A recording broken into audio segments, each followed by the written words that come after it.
The victims are identified as 25-year-old Keyana Weathersby, her 2-year-old son, Camari Givens, and 30-year-old Erica Weathersby, Keyana's sister and the child's aunt. Jackson police say the three were found shot multiple times inside a home on Queen Alexandria Lane just after 9:15 Saturday night. 2 men were arrested on a Mississippi highway. Police thought that was the end of it. They were wrong, because 5 days later, the number of people charged with killing a mother, her sister, and her 2-year-old son had doubled, and a 4th suspect was still out there. It was a Saturday night in Jackson, Mississippi. The kind of night where the heat sits heavy even after sundown, where families are winding down, children are being put to bed, and the blocks are quiet enough that you can hear a screen door close from across the street. On the 300 block of Queen Alexandria Lane, the lights in one home were still on. A mother was there, her older sister was there, and a 2-year-old boy named Camari had already been put to bed. By 9:15 that evening, all 3 of them were dead.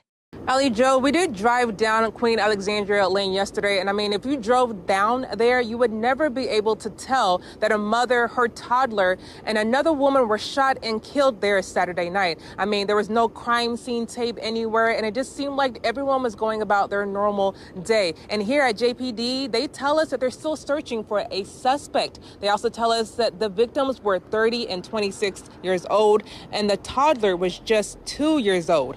A red Mitsubishi missing from the victim's home was found yesterday at Manhattan Park, but police say it was empty.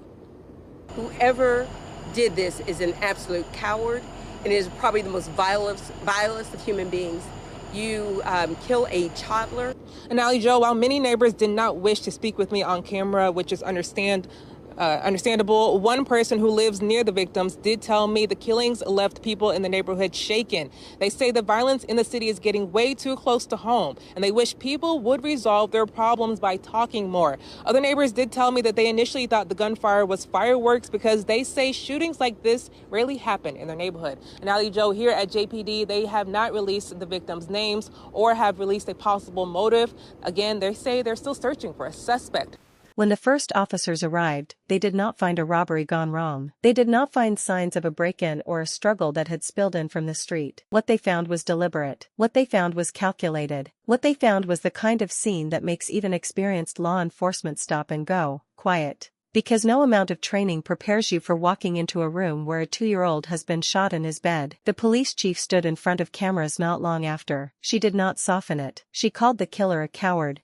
Whoever did this is an absolute coward and is probably the most vilest of human beings.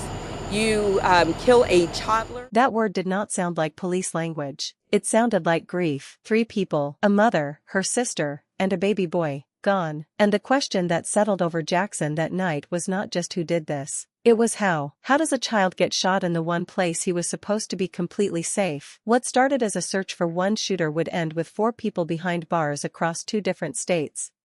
If stories like this matter to you, subscribe to Maren Crime Stories.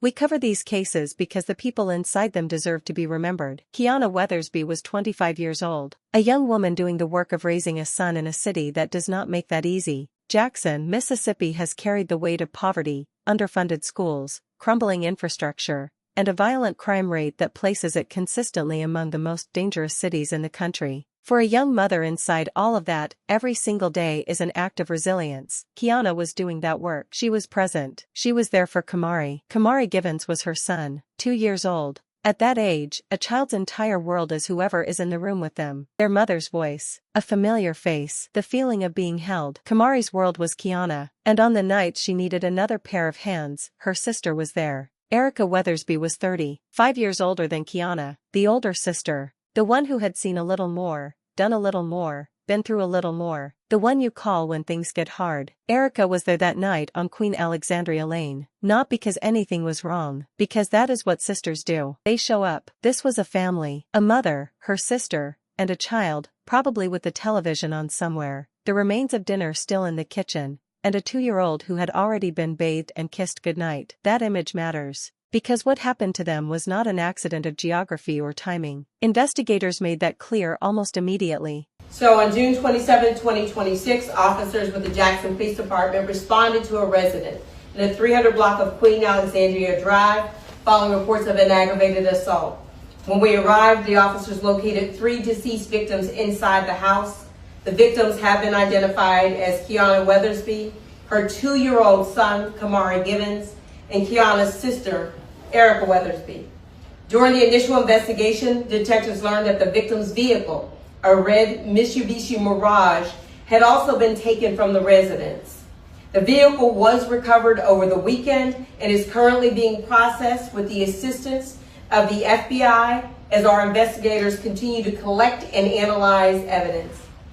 As the investigation progressed, detectives received and followed up on numerous tips from the public.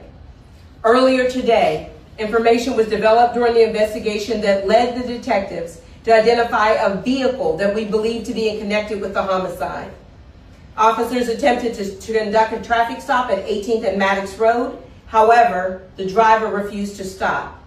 Officers were ultimately able to safely surround the vehicle and take 2 suspects into custody without further incident. Currently, as a result, Cornelius Carter, C-A-R-T-E-R, 28 years old, has been charged with capital murder and a convicted felon not to be in possession of a firearm. Jordan Carter, 28, no relation, has been charged with capital murder in this case as well. This has been an extensive investigation involving countless hours of work by the Jackson Police Department, their detectives, patrol, crime scene personnel, and our law enforcement partners. Investigators worked diligently to collect physical evidence, conduct numerous interviews, and analyze digital and forensic evidence as a result to develop the probable cause that led to today's arrest. This investigation is ongoing and remains active. The Jackson Police Department extends its deepest condolences to the family and the loved ones of the victims. We remain committed to seeking justice for the victims and appreciate the cooperation and support provided by the community throughout this investigation. This was personal. Jackson has been fighting for its identity for decades. Once a thriving southern capital, it watched businesses leave, its water system collapse under national scrutiny, its population shrink as the people who could afford to leave did. The ones who stayed are people with roots too deep to pull up. People who love a city the rest of the country frequently forgets exists. Queen Alexandria Lane sits inside all of that. A residential street, houses with yards. The kind of block where people know their neighbors, where you assume a baseline of safety just because it is your street, your neighborhood, your home. That assumption died on June 27th. Nobody wandered down Queen Alexandria Lane looking for a random target. Everything about the scene pointed to people who knew exactly where they were going, knew who was inside, and arrived with a specific intention. Investigators confirmed it quickly. This was a targeted attack. What investigators also noted was an absence. A red 2020 Mitsubishi Mirage, gone. Stolen from the property during or after the attack. Whoever did this was composed enough, after shooting 3 people inside that house, to take a car, to think about the exit, to make a practical decision. That is not someone who lost control. That is someone who came in with a plan and left with one too. The car was found the next day, June 28th, abandoned at Manhattan Park in North Jackson, left in a public park as though it had served its purpose and was no longer needed. And the people who left it there were still out there. For 24 hours, the streets of Jackson held people who had walked into that home, shot a mother, shot her sister, shot a 2-year-old child, driven away in a stolen car, and gone back to their lives. A third person is now behind bars in that weekend triple murder as Jackson's mayor releases a public safety message for all of you. Michaela Young is facing a capital murder charge in that triple shooting on Queen Alexandria Lane. She was denied bond in court today. Young is accused of her role in the deaths of 2 sisters and a 2-year-old boy. In his message, Mayor John Horn says gunplay is tearing the city apart, and he's urging you to avoid violence in your conflicts. Too many lives have been changed forever. No family should have to go through this. Let me be clear. This has to stop. If you are carrying anger, if you are thinking about picking up a gun, stop. Choose a different path. One decision can take a life and take your future with it. It is not worth it. 4 people walked into that house, did what they did, and went home. But the community was not staying quiet. Tips started coming in almost immediately. People picked up the phone. They shared what they knew. Because whatever else Jackson is, it is a city full of people who knew Keyana. Who knew Erica? Who had probably seen Camari at some point? Those people were not going to let this go unanswered. Now let us look back to that Saturday night. Not the investigation, the night itself. Keyana's days were structured around Camari. His schedule, his moods, his bedtime. A 2-year-old runs your life in the most demanding and most ordinary way possible. Everything she did that day, she did with him in the picture. Erica was there too. Present the way family members are present, not because something was wrong, just because being together did not need a reason. By the time evening came, Camari had been put to bed. He was asleep. He was not in the living room, not near a window, not anywhere near what was about to happen. He was in his bed, put there by his mother, with the quiet expectation that sleep is safe. That night, in that house, it was not. Sometime around 9:15, the shooting began. Both women were shot. And then whoever was in that house moved to where Camari was sleeping. A 2-year-old child in his bed asleep. There are crimes that shock you because of their scale. There are crimes that shock you because of their cruelty. And then there are crimes that reach into a completely different register, so far outside what the mind is prepared to absorb that the only response is a hollow, stunned silence. That is not the language of panic. That is the language of intent. And then they walked out into the Jackson night, past neighbors who may have been sitting on their porches, through streets where other families were still going about their Saturday evening, completely unaware that 3 people had just been killed nearby. Cornelius Carter, 28 years old, Jordan Carter, also 28. Same last name. Investigators confirmed immediately they are not related. 2 men, stopped on a Mississippi highway 5 days after the murders. On the back seat when officers surrounded their vehicle, a 9mm rifle and 2 handguns. When Chief Brackney called the killers cowards, she was not just speaking as a police chief. She was speaking as someone who understood exactly what this case meant for the city's relationship with its own sense of safety. Within hours, tips were flowing. Whether it was because the victims were known and loved, or because shooting a 2-year-old crossed a line that even the most guarded people in this community could not tolerate, something moved in Jackson. People spoke. The forensic work was running at the same time. Shell casings, trajectories, biological material, all of it catalogued. The Mitsubishi added another thread. Evidence accumulates in the places people forget,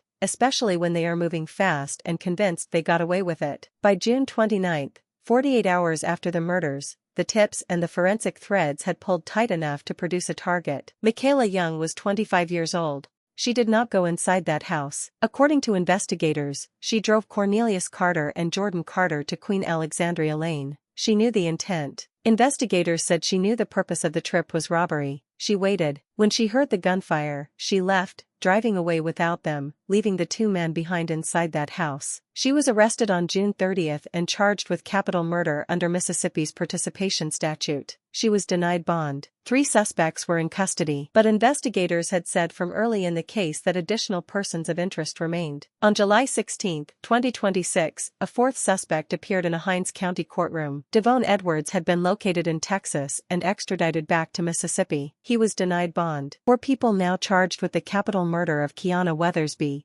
Erica Weathersby, and Camari Givens. The case remains open. 4 people have been charged. The investigation is not closed. But here is what the legal process cannot give back. Keyana Weathersby was 25 years old. She was raising a son in one of the hardest cities in America. She was doing it. She was present. She was there. Erica Weathersby was 30, the older sister, the one you call when things get hard. She showed up that night, the way she always showed up. Camari Givens was 2 years old. His mother put him to bed. She kissed him goodnight. She expected the morning. If this story stayed with you, subscribe to Maren Crime Stories. Every case on this channel is a real person. Every story is followed until there is a final answer. This is Maren Crime Stories, the story behind the case.